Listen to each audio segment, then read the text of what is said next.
ছ্যাঁচড়া রান্না করব, তার জন্য সমস্ত সবজি সবজা কেটে নিলাম।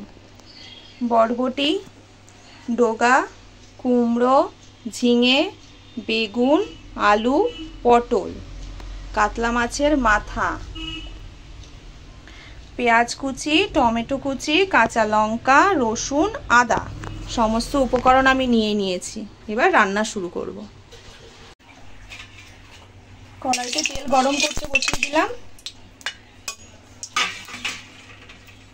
মাছের মাথাগুলো এক এক করে ভেজে নেব। কাতলা মাছের মাথা,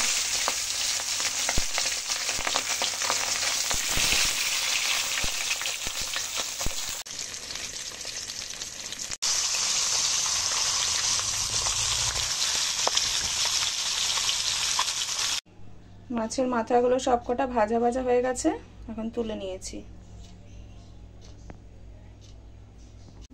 এবার কড়াইতে তেল গরম করে নিলাম, আলুটা দিয়ে দিচ্ছি।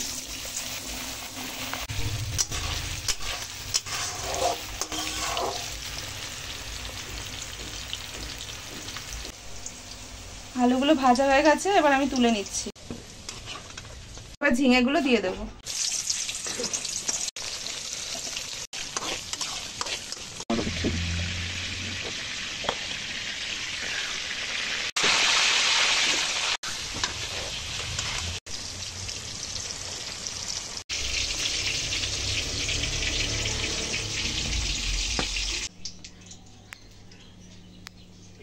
এবার বরবটিগুলো দিয়ে দেবো।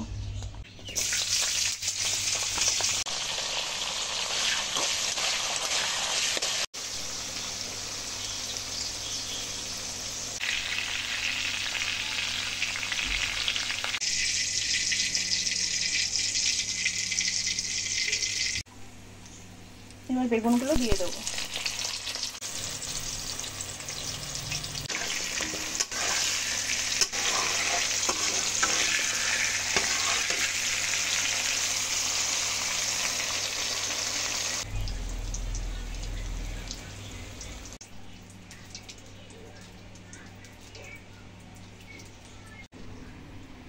পটলগুলো দিয়ে দিচ্ছি।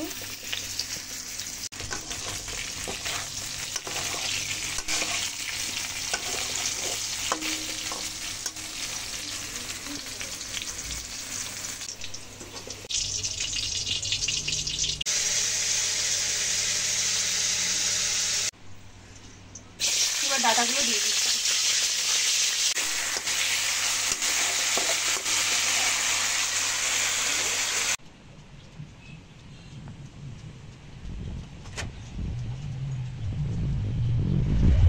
সমস্ত সবজিগুলো ভাজা হয়ে গেছে, এখন আমি ফোড়ন দেব। তেজপাতা, গোটা শুকনো লঙ্কা, 5 ফোড়ন। ফোড়নটা ভাজা হয়ে গেছে, এখন পেঁয়াজ কুচি দিই।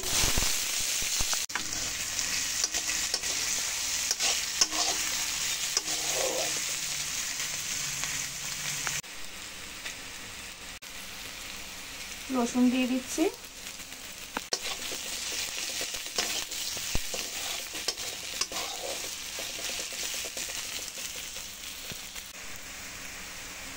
আদা দিয়ে দিচ্ছি।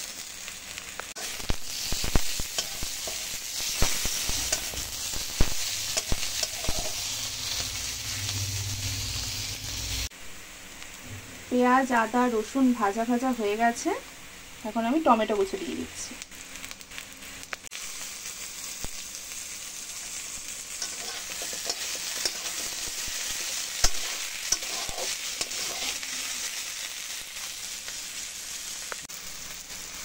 টমেটোগুলো গলে গেছে, এখন আমি সব এক এক করে মশলা দিয়ে মশলাটা কষিয়ে নেব। পরিমাণ মতো নুন দিয়ে দিচ্ছি, হলুদ,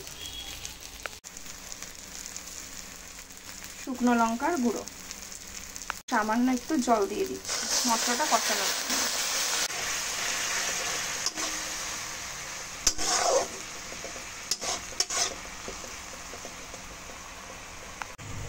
বেশ কয়েকটা চেরা কাঁচা লঙ্কা। মশলা ভালোভাবে কষে গেছে, তেল ছেড়ে গেছে, এ পর্যায়ে আমি ভেজে রাখা কাতলা মাছের মাথা দিয়ে দেবো।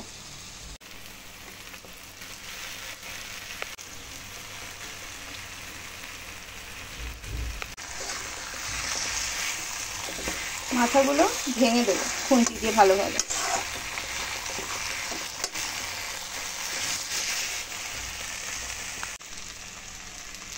মাথাগুলোকে ভালোভাবে খুন্তি দিয়ে ভেঙে দিয়েছি। এখন মশলার সাথে বেশ কিছুক্ষণ মাথাগুলোকে কষিয়ে নেব। কষানো হয়ে গেছে। এখন ভেজে রাখা সমস্ত সবজিগুলো আমি দিয়ে দেবো এক এক করে এই মশলার সাথে, মাথাগুলোর সাথে। সমস্ত সবজিগুলো দিয়ে দিয়েছি। এখন ভালোভাবে নাড়াচাড়া করে রান্না করে নেবো বেশ কিছুক্ষণ। ভাজা ভাজাই আছে আর সবজি ভাজা হতে হতে সিদ্ধ হয়ে গেছে। এখন ভালোভাবে মশলার সাথে নাড়াচাড়া করে কষিয়ে নেব। ছ্যাঁচড়া আমার তৈরি হয়ে গেছে। সমস্ত সবজি সিদ্ধ হয়ে গেছে আর ভালোভাবে তেলও ছেড়ে গেছে মশলা দিয়ে, সবজি দিয়ে, সমস্ত কিছু দিয়ে। এই যে এখন সামান্য একটু গরম মশলার গুঁড়ো দিয়ে দেবো।